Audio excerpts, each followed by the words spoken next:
श्री बालकृष्ण लाल की जय। द्वारिकाधीश की जय। डोंगरे जी महाराज की जय। श्री सुखदेव जी महाराज की जय। ओम वक्रतुंड महाकाय सूर्यकोटि समप्रभ निर्विघ्नं कुरु मे देव सर्वकार्येषु सर्वदा। ओम श्री गजानन गणपति महाराज की जय। ओम श्री हनुमान जी महाराज की जय। ओम श्री सोमनाथ महादेव की जय। सौनु करो कल्याण हे दयाळु प्रभु, सौनु करो कल्याण। श्री गायत्री मात की जय। ओम श्री राम चंद्र भगवान की जय। ओम नमो भगवते वासुदेवाय।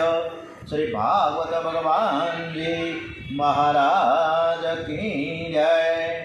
ओम हरे राम राम राम हरे हरे। आज 3 સપ્ટેમ્બર ભાદરવા સુદ 11 છે। જલ જીયણી એકાદશી, પરિવર્તની એકાદશી 11 બુધવારનો વાર। આજે જેમને 11 કરવાની છે એવો સરસ રીતે 11 કરે। ઘણા ફળ છે 11ના, એટલે 11 રહેવું જરૂરી છે। આપણે બધા જ શ્રોતાજનો સરસ મજાની જ્યારે ભાગવત કથા વાંચતા હોય, સાંભળતા હોય, ત્યારે દરેક પરિચિત સ્ત્રીઓએ તો આ 11 રહેવી જ જોઈએ। આ એટલે દરેક 11 ભક્તિ માર્ગમાં આગળ વધવું હોય તો જે દેખાય એને પ્રભુનું સ્વરૂપ માનીને પ્રેમ કરો। બધાને સુખ આપવું તો શક્ય નથી, પણ કોઈને દુઃખ ન થાય એવો તો ખ્યાલ રાખીએ। જગતમાં એક જીવનો નિશાસો પણ જ્ઞાનમાં ભક્તિમાં બહુ ખલેલ પહોંચાડે છે। એક નિશાસો।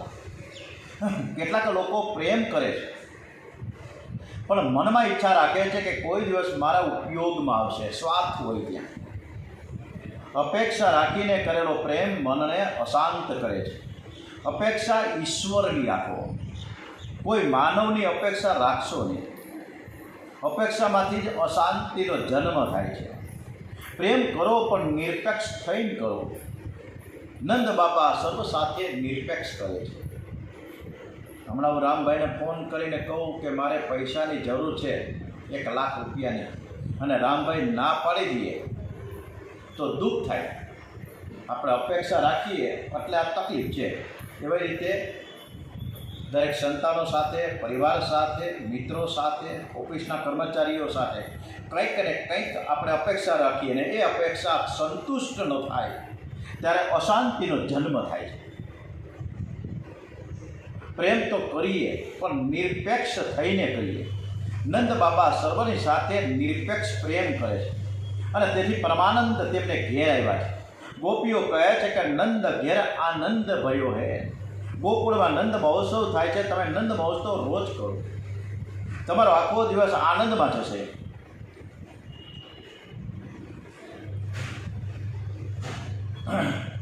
ગોકુળમાં નંદ મહોત્સવ તો ઘરમાં પણ નંદ મહોત્સવ રોજ।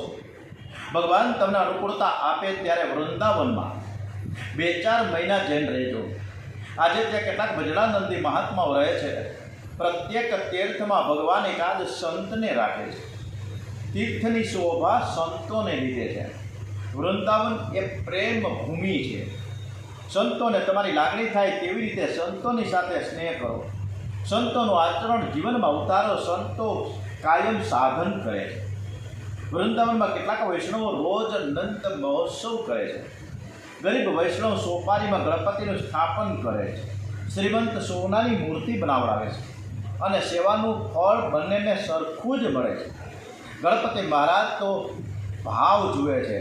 પ્રેમથી પૂજા કરનારનું તે કલ્યાણ કરે છે। પછી સોનાની મૂર્તિથી પૂજા કરે કે સોપારીમાં સ્થાપન કરીને કરે। ભક્તિમાં ધન ગૌણ છે અને મન મુખ્ય છે। ઉત્સવમાં ધન ગૌણ છે, પ્રેમ મુખ્ય છે। બ્રહ્મ મુહૂર્તે નંદ બાબાને સ્વપ્નમાં યશોદાજીની ગોદમાં બાલકૃષ્ણ દેખાયા। એ સમયથી નંદ મહોત્સવ શરૂ થાય છે. બ્રહ્મ મુહૂર્તનો સમય અતિશય પવિત્ર છે. કોઈ સાધુ સંત સવારે 4 પછી પથારીમાં સૂવે નહીં. બાલકૃષ્ણલાલનું તે ધ્યાન કરે છે, જપ કરે છે, સાધન કરે છે. લોકો સારા પુસ્તકો વાંચે છે, કથા સાંભળે છે, પણ સાધન કરતા નથી. કથા કરો, કરાવો, સાંભળો, ખૂબ જ સારું છે, પણ કથા સાંભળ્યા પછી કંઈક સાધન તો કરવું જ પડે. બ્રહ્મ મુહૂર્તે સાધન કાળ છે, તેમાં ધ્યાન કરો. જે સ્વરૂપમાં જેને વિશેષ પ્રેમ હોય તે સ્વરૂપનું ધ્યાન કરતાં તન્મય થાય તો તેનું કલ્યાણ થાય છે.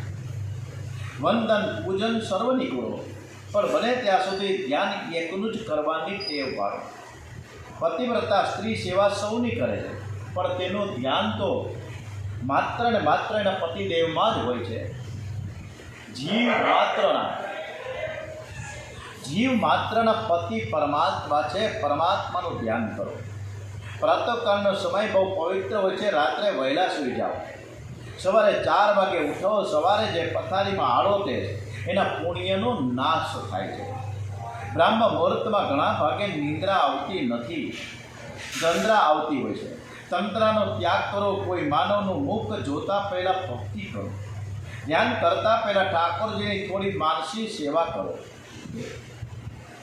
માનસી સેવા અતિશય શ્રેષ્ઠ માની છે. એમાં 1 પૈસાનો ખર્ચ નથી અને શરીરને જરાય ત્રાસ નથી. એમાં ડોંગરેજી મહારાજે એક સરસ મજાની કથા કંજૂસ વાણિયાની કરી છે. અને આ વાણિયો મગનલાલ કરીને છે, એ ગોસાઈજી પાસે ગયો. કહ્યું કે 1 પૈસો ખર્ચવો ન પડે એવી તમે બાલકૃષ્ણલાલની સેવા મને બતાવો. ગોસાઈજી મહારાજે કહ્યું, તું મનથી સેવા કર. તારા બાલકૃષ્ણલાલ ઈષ્ટદેવની તું સેવા કર. પૈસા ખર્ચવાના નથી. સવારે 4 વાગે ઉઠી જવાનું. ભાવના કરજે કે હું ગંગાજીમાં, યમુનાજીમાં સ્નાન કરું છું. મનથી પ્રણામ કરી ગંગાજળમાં સ્નાન કરવાનું. પછી ઠાકોરજી માટે પવિત્ર ગંગા જળ લાવવાનું. પછી એવી ભાવના કરવાની છે કે પથારીમાં બાલકૃષ્ણલાલ સરસ મજાના સૂતેલા પોઢેલા છે. મુલાયમ વાકડિયા વાળ, ગાલો ઉપર વધાવ્યા છે. કનીઓ બહુ સુંદર સુંદર દેખાય છે. હું મારા લાલાને જગાડું છું. હરે કૃષ્ણ, હરે કૃષ્ણ, હરે કૃષ્ણ, કૃષ્ણ કૃષ્ણ, હરે હરે. પ્રેમથી તાળી પાડીને કીર્તન કરજે. પ્રેમથી કીર્તન કરતા હૃદય પીગળે ત્યારે ઠાકોરજી જાગે છે. પછી તેને સુવર્ણ સિંહાસનમાં મખમલની સુંદર ગાદી ઉપર પધરાવજે. મનથી જ સેવા કરવાની છે. પછી તો કંજૂસાઈ શા માટે કરવી? સરસ મજાનું સોનાનું સિંહાસન લેવું ને ભાઈ. પછી ગાયનું દૂધ અને માખણ લાલાને અર્પણ કરવાનું છે. લાલાને ભેંસના દૂધ અને માખણ તો ભાવતા જ નથી. એને તો ગાયનું જ દૂધ અને દહીં, માખણ અને મિશ્રી બહુ સરસ મજાની ભાવે છે. ભેંસના દૂધ, માખણ એ બુદ્ધિ જળ બનાવે છે. મનથી ભાવ કરવાનો છે કે ચાંદીના સુંદર મજાના કટોરામાં માખણ અને મિશ્રી લઈને લાલાને હું અર્પણ કરું છું. બાલકૃષ્ણ લાલે એના સખાઓને તેમાંથી માખણ આપી રહ્યા છે. તું રોજ ભાવના કરીશ તો કોઈક દિવસ એવો અનુભવ થશે કે પરમાત્મા તને પણ માખણ ખાવા બોલાવશે. મનથી સેવા કરે એના મનમાં નવા નવા ભાવ જાગૃત થાય છે. પછી લાલાના શ્રી અંગે સુગંધિત તેલ ચોળવાનું, ગરમ જળથી માંગલિક સ્નાન કરાવવું, ધીરે ધીરે લાલાના ચરણ પખાડવા. લાલાનું શ્રીઅંગ બહુ જ કોમળ છે. લાલાને જરાય ત્રાસ ખાવો ન જોઈએ. પછી લાલાને પીતાંબર પહેરાવવાનું, સુંદર શૃંગાર કરવાનો, તિલક કરવાનું, ચરણમાં તુલસીજી અર્પણ કરવાના, ભોગ ધરવાનો અને પછી આરતી ઉતારવાની. દર્શન માટે, મિલન માટે હૃદય આર્ત થાય તેને આરતી કહે છે. પરમાત્માના વિયોગનું જેને દુઃખ છે તે જ ભક્તિ કરે છે, તેનું જ હૃદય આર્ત બને છે. 3 વાર ચરણો પરથી આરતી ઉતારો, 3 વાર સાથળ ઉપરથી આરતી ઉતારો, 3 વાર વક્ષસ્થળ ઉપરથી ઉતારો, 3 વખત મુખાર વિંદ ઉપરથી આરતી ઉતારો, 7 વખત સમગ્ર શ્રી અંગ પરથી આરતી ઉતારો. સાષ્ટાંગ પ્રણામ કરો. માનસી સેવામાં મનની ધારા ખંડિત ન થવી જોઈએ. બીજા કોઈ લૌકિક વિચાર ન આવવા જોઈએ, નહીં તો સેવાનો ભંગ થાય છે. મનને બરાબર ભગવત સ્વરૂપમાં પરોવી રાખવો.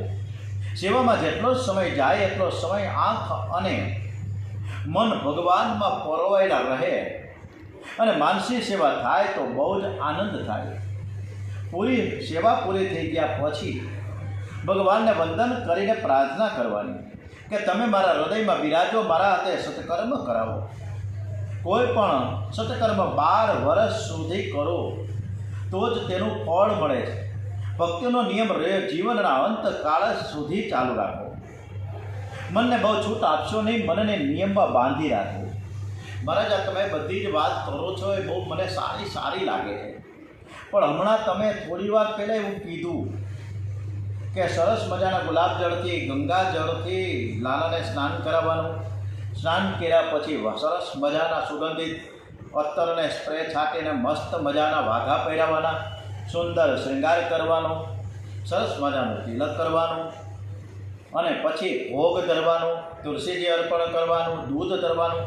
આવું બધું તમે મને કયો એ ક્યાંથી મેળ પડે? તમે અત્યાર સુધી મને એક જ વાત કરી કે માનસી સેવા કરવાની છે, કે આ બધો તો ખર્ચ આવે ને, તો મારો એવો ખર્ચ કરવો નથી. તમે હાવ મફતમાં થાય એવું કરાવી દઉં તો હું સેવા કરું ને. અરે ભાઈ મગનલાલ, મેં તને જે વાત કરીને એની માનસી સેવા જ છે. તારે કાંઈ કરવાનું નથી. સવારે ઉઠી જવાનું, એ તો ઉઠી જ જાઉં ને, સરસ મજાનું સ્નાન પરવારી, સરસ મજાના ધોયેલા કપડાં પહેરી, પૂજા સ્થાને બેસી, કાનુડાને ગીત ગાઈ ધીમે ધીમે જગાડવાનો. એવું થઈ શકશે.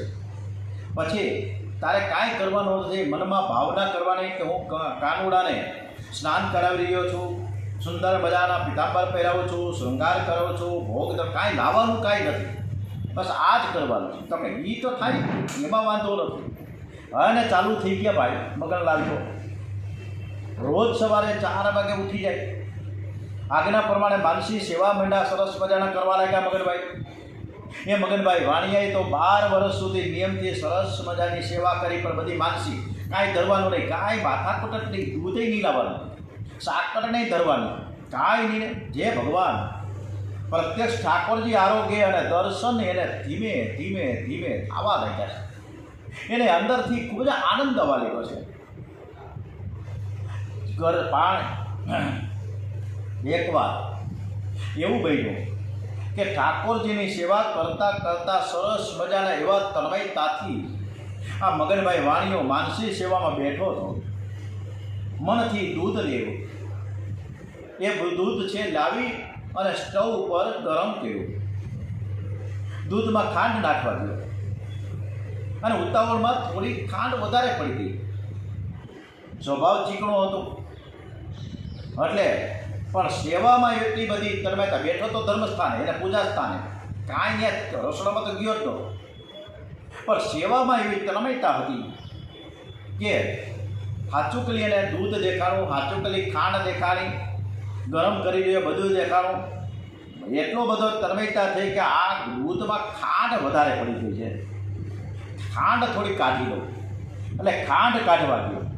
હવે જ્યાં દૂધ નથી કટોરો, નથી ખાંડ, નથી તપેલી, નથી ગેસનો ચૂલો, કાંઈ છે જ નહીં.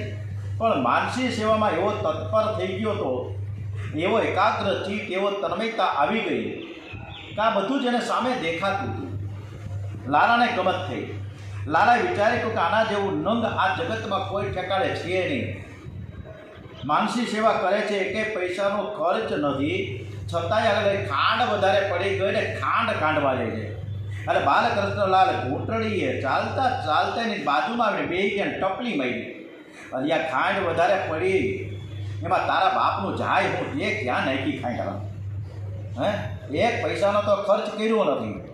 અને જ્યાં શ્રી કૃષ્ણનો સ્પર્શ થયો, બાલકૃષ્ણલાલનો ટપલી મારીને જે સ્પર્શ થયો અને સાચો વૈષ્ણવ થઈ ગયો, મહાન ભગવત ભક્ત થઈ ગયો. માનવ શરીર સાધન કરવા માટે 6 માસ સુધી બ્રહ્મ મુહૂર્તમાં ઉઠીને લાલાની માનસી સેવા કરે તો તેનું ફળ અવશ્ય મળે છે. મનના સંકલ્પ વિકલ્પ ઓછા થાય. જે દિવસે અંતરાત્મા બોલે કે હવે તારું મન શુદ્ધ થયો, ત્યારે તમે સાચા વૈષ્ણવ. બાલકૃષ્ણ લાલની સેવા કરતાં કરતાં આંખમાંથી પ્રેમારસુ નીકળે, મન શુદ્ધ થઈ જાય. પ્રાતઃકાળમાં પરમાત્માના ધ્યાન સેવા કરતાં જે તન્મય થાય, જેને ભક્તિ રસનો આનંદ મળે છે, તેને જીવનના સુખ દુઃખની અસર એના મન ઉપર થતી નથી. પ્રારબ્ધ પ્રમાણે સુખ દુઃખ તો આવે છે, પણ તેના મન ઉપર અસર થતી ન હોય. જીવનમાં અનેક દુઃખો આવે છે. નરસિંહ મહેતાનો યુવાન છોકરો ગુજરી ગયો, પણ રાધે ગોવિંદ રાધે ગોવિંદ રાધે ગોવિંદ રડતા રડતા આ નરસિંહ ભગવાનને પ્રાર્થના કરી રહ્યો છે. મનને જરાય અશાંત થવા દેતા જ નથી. એક દવામાં એવી શક્તિ છે કે અંગ બહેરું કરે ને પછી શસ્ત્રક્રિયા થાય, છતાં તેને દુઃખ લાગતું નથી. તો ભક્તિ રસમાં તરબોળ થયા પછી દુઃખની અસર મન ઉપર ન થાય, એમાં શું આશ્ચર્ય છે?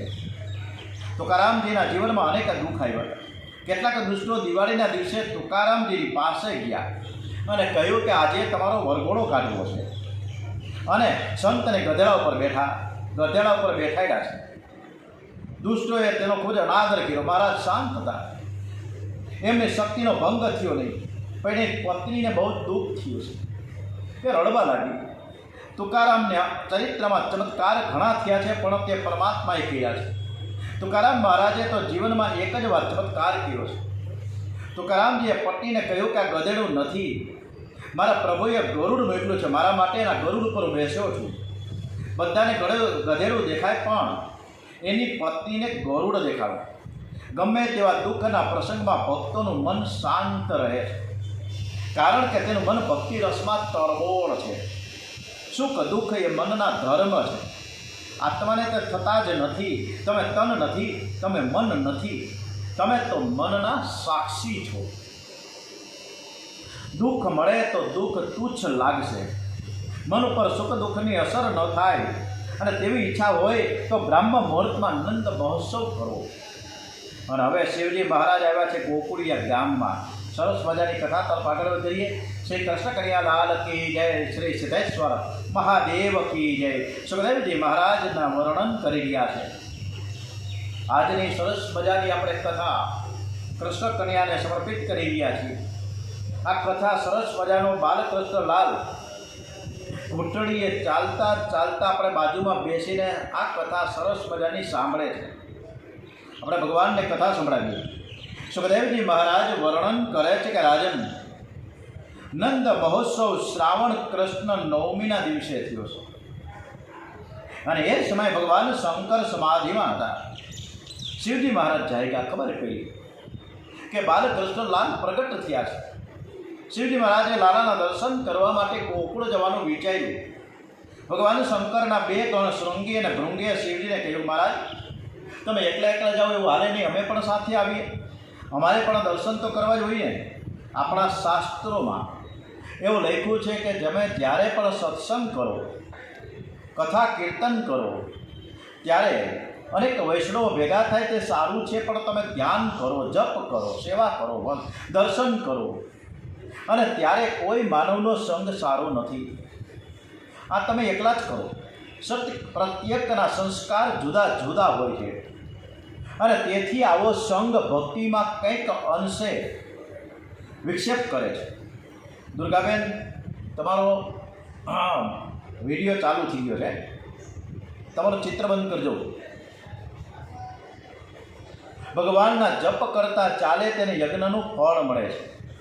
શિવજીએ વિચાર કર્યો કે હું એકલો જ જાઉં, આ લોકો સાથે હોય તો તે વાતો કરશે.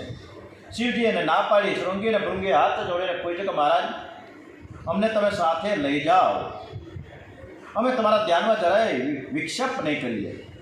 તમે સાથે નહીં લઈ જાઓ તો અમે પાછળથી આવીશું, અને તે ગામમાં એક એકને ઘેર ખબર આપીશું કે આ સાધુ મહારાજ નથી, આ તમારા ગામમાં તો શંકર દાદા આવ્યા છે, તમારું આ પોગળ છે ને અમે ઝાડ કરી દઈશું. શિવજીએ કહ્યું કે તમારી સાથે ચાલો, પણ રસ્તામાં બોલવાનું નથી. કોઈને પણ આંખ આપવાની નથી. ઘર છોડીને મંદિરમાં દર્શન કરવા જવાનો અર્થ એ છે કે આંખ મારે ભગવાનને જ આપવાની છે. કેટલાક મંદિરમાં દર્શન કરવા જાય પૂછે કે ગઈકાલે તમે કેમ દેખાતા નહોતા? ગઈકાલે તમે તમારી રાહ જોઈ, તમે દેખાડા જ નહીં. અરે ભાઈ, ગઈકાલે તમે એના દર્શન કરવા માટે આવ્યા છો કે ભગવાનના દર્શન કરવા માટે આવ્યા છો? ખબર નથી પડતી. આપણે કોકોના ડ્રેસ ને, કોકના પહેરવેશ ને, કોકના ટીલા ને ટપકા, બ્યુટી પાર્લર, આ બધું જોયા જ કરીએ. દર્શન કરવા જાઓ ત્યારે સાવધાન થઈને જાઓ. શિવજીએ સાધુનો વેશ ધારણ કર્યો છે.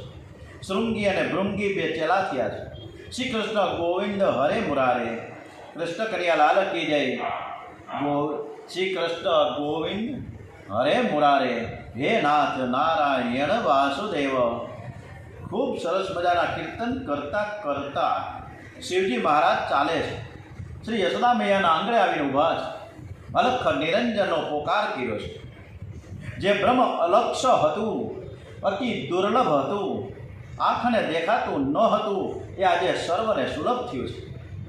આજે પ્રત્યક્ષ પરમાત્મા પ્રકટ થયા છે. શિવજી આ સાકાર બ્રહ્મના દર્શને આવ્યા છે. યશોદામાને ખબર પડી કોઈ સાધુ આંગણે ભિક્ષા લેવા માટે આવ્યા છે. દાસીને આજ્ઞા કરી. તે થાળીમાં ફળ લઈને દાસી બહાર આવી. શિવજીની આંખો તો બ્રહ્માનંદમાં મસ્ત હતી. સાધુની પરીક્ષા કપડાથી થતી નથી, જાતિથી થતી નથી, આંખથી થાય છે. સંતોની આંખ છે ને એ ભગવાનમાં સ્થિર હોય છે. સંતો ભગવાનને આંખથી ખસવા દેતા નથી. સંતોને નિયમ હોય છે કે 2-3 મિનિટ થાય કે ભગવાનના દર્શન કરે. સંતો આંખમાં પરમાત્માને રાખે છે. દાસી હાથ જોડ્યાને કહ્યું કે મહારાજ, યશોદા મૈયાએ તમને આ ભિક્ષા આપી છે, તમે થોડા આ ફળ લ્યો, એનો સ્વીકાર કરો અને મારા લાલાને તમે ખૂબ ખૂબ આશીર્વાદ આપો. શિવજી આંખ ઉગાડી પણ બિલકુલ આંખ ઉઘાડી નથી, સામું પણ ન જોયું અને આંખ બંધ રાખીને કહ્યું, હું ભિક્ષા લેવા એવો નથી, મારે તો બાલકૃષ્ણ લાલના દર્શન કરવા છે. એટલે તો હું બહુ દૂરથી આવ્યો છું ને સાધુ થયો છું. મારા ગુરુએ મને કહ્યું છે કે ગોકુળમાં યશોદાજીને ઘેર પરમાત્મા પ્રકટ થયા છે, તેથી હું દર્શન કરવા આવ્યો છું, મારે લાલાના દર્શન કરવા છે. કેટલાક લોકો ઘર છોડીને સાધુ તો થાય છે, પણ સાધુ થયા પછી તેને યાદ રહેતું નથી કે હું સાધુ શા માટે થયો. શિવજી કહે છે કે શ્રી કૃષ્ણ દર્શન માટે હું સાધુ થયો છું, મારે લાલાના દર્શન કરવા છે. દાસી અંદર જઈને આ જે કાંઈ અત્યારે કથા થાય છે એ ડોંગરીજી મહારાજના શબ્દો સાથે થાય છે. દાસી અંદર જઈને યશોદાજીને વાત કરી. યશોદાજીને આશ્ચર્ય થયું. યશોદાજી બારીમાંથી જોવે છે, બહાર સાધુ મહારાજ બેઠા છે, વાગંબર વૈઠું છે, ગળામાં સર્પ છે, ભવ્ય જટા છે, હાથમાં ત્રિશૂલ છે. એવું દિવ્ય શિવ સ્વરૂપ હતું કે યશોદામાને એવું થયું કે આ શંકર ભગવાન આવ્યા છે કે શું? આવો સાધુ તો મેં ક્યાંય જોયો નથી. ત્યાં આ ક્યાંથી આવ્યા છે? વારંવાર વંદન કરીને યશોદાજીએ કહ્યું છે કે મહારાજ, કે તમે કોઈ મહાન પુરુષ લાગો છો, અમે તમને ઓળખી શકતા નથી. આ ભિક્ષા કંઈ તમને ઓછી લાગે છે તો અમે વિશેષ સરસ મજાનો સીધો આપીએ, તમે માંગો એ તમને આપીએ. તમને કદાચ કામડાની જરૂર છે, કામડો આપીએ, કમંડળ આપો, જે માંગો તે આપો, પણ હું લાલાને બહાર નહીં કાઢું. અનેક બાધવો રાખી છે ને અત્યારે વૃદ્ધાવસ્થામાં દીકરો આવ્યો છે, મને પ્રાણ કરતાં પ્યારો લાગે છે, તમારા ગળામાં સાપ છે અને લાલાને એ જોતા બીક લાગશે, બાળક અતિ કોમળ છે. શિવજીએ કહ્યું કે માં, લાલાને બીક કોઈની લાગે જ નહીં. તારો કનિયો કોણ છે તને ખબર નથી, એ હું જાણું છું. મારા ગુરુએ મને કહ્યું કે એ તો કાલ કા કાલ है, देव देवन को काल को काल, देव देवन को, शिव को धन और सर्वस्व संतन को. આ તો તારો કનિયો છે ને દેવનો દેવ છે, અરે આ કાળનો પણ કાળ છે. એ મને જોઈને પણ બહુ રાજી થઈ જશે. એ મને સારી રીતે ઓળખે છે, તમને ખબર નથી. યશોદામાએ કહ્યું કે મહારાજ, તમે હું બોલો છો? 55 વર્ષની થઈ, હું તમને ઓળખતી નથી. તમે પહેલી વાર આંગણામાં આવ્યા છો, એમાં મારો દીકરો હજી જૈનનો છે, ત્યાંથી ઓળખે તમને. શિવજીએ કહ્યું કે માં, તમે ઓળખતા નથી, પણ કનૈયો તો મને સારી રીતે ઓળખે છે. એ ખૂબ જ રાજી થશે. તું કન્યાને બહાર લાવતો ખરા એટલે ખબર પડી જાય. યશોદાજી કહ્યું, મહારાજ તમે આવી રીતે હટ કરો તો બરાબર નથી. હું બાળકને બહાર કાઢવાની જ નથી. શિવજી કહ્યું, માં લાલાના દર્શન કર્યા વિના હું જવાનો નથી. હું પાણી નહીં પીવું. અન્ન તો એક બાજુની. હું તમારા આંગણામાં હવે 12 વર્ષની ધૂળી ધકાવીને બેઠો છું. યશોદા મૈયા ગભરાયા. યશોદાજીને ઠીક લાગ્યું જ નહીં. શિવજી મહારાજ બેઠા છે, તમે નંદગામમાં જાઓ. ત્યારે આશેશ્વર મહાદેવનું મંદિર છે. ત્યાં શ્રી કૃષ્ણ દર્શનની આશાથી શિવજી બેઠા છે, અને તેથી તેનું નામ પડ્યું છે આશેશ્વર મહાદેવ. આંખ બંધ રાખીને બાલકૃષ્ણનું ધ્યાન કરે છે. ધ્યાન ચેતનનું કરો તો લાભ છે. જળ વસ્તુનું ધ્યાન કરવાથી કંઈ લાભ નથી. જળ વસ્તુનું ચિંતન કરવાથી બુદ્ધિ જળ થાય છે, મન બગડે છે. ધ્યાન ચિંતન ચેતનનું કરો. તમે જ્યાં છો ત્યાં ભગવાન પ્રગટ થશે. કોઈ માણસને તરસ લાગે તો પાણીનું ધ્યાન કરે, અને પાણી માનવ પાસે આવે ન આવે, આપણે ગોળા પાસે જવું પડે. ગમે તે કરો, ધ્યાન કરો કે જપ કરો, પણ આપણને તરસ લાગી હોય તો આપણે પાણીયારે જવું પડે. પાણી આપણી પાસે આવે નહીં. ચેતન તો સર્વવ્યાપક છે, અને તેથી જ્યાં બેસીને તમે ચેતન શ્રી કૃષ્ણનું ધ્યાન કરો ને, ત્યાં શ્રી કૃષ્ણ પ્રગટ થશે. શિવજી ધ્યાન કરતા તન્મય થયા, અને બાલકૃષ્ણ લાલેના હૃદયમાં પધાર્યા છે. યશોદામાને કન્યો રડવા લાગ્યો છે. યશોદામાં એ લાલાને સ્તનપાન કરાવી રહ્યા છે, પણ લાલો ધાવતો નથી. લાલાના હાથમાં રમકડા આપે ફેંકી દે છે. લાલાને તો બહાર જવું છે, માં લઈ જતી નથી. ભક્તો ભગવાનના દર્શન માટે તરસે છે, એમ ભગવાનને ભક્તને જોવાની તીવ્ર ઈચ્છા થઈ ગઈ છે. ભક્તને જોતા ભગવાનને આનંદ થાય છે. લાલાને શિવજીના દર્શનની ઈચ્છા થઈ, પણ કરવું હું? કેવી રીતે મારા દર્શન કરવા? દર્શન થશે કે કેમ? યશોદામાં કૃષ્ણ કન્યાને બહાર વ્યાવશે કે કેમ ખબર નથી. આવતીકાલે સરસ મજાની આપણે કથા કરીશું. ત્યાં સુધી આ કથાને વિરામ આપીએ. ઓમ શ્રી કૃષ્ણ કન્યા લાલ કી જય. ઓમ શ્રી બાલકૃષ્ણ લાલ કી જય. શ્રી ડોંગરેજી મહારાજ કી જય. શ્રી સુખદેવજી મહારાજ કી જય. શ્રી ભારત માતા કી જય. વંદે વેદ માતરમ. ઓમ નમો ભગવતે વાસુદેવાય. ઓમ શ્રી ભાગવત ભગવાનજી મહારાજ કી જય. ઓમ નમો પાર્વતી પદે. હર હર હર મહાદેવ હર.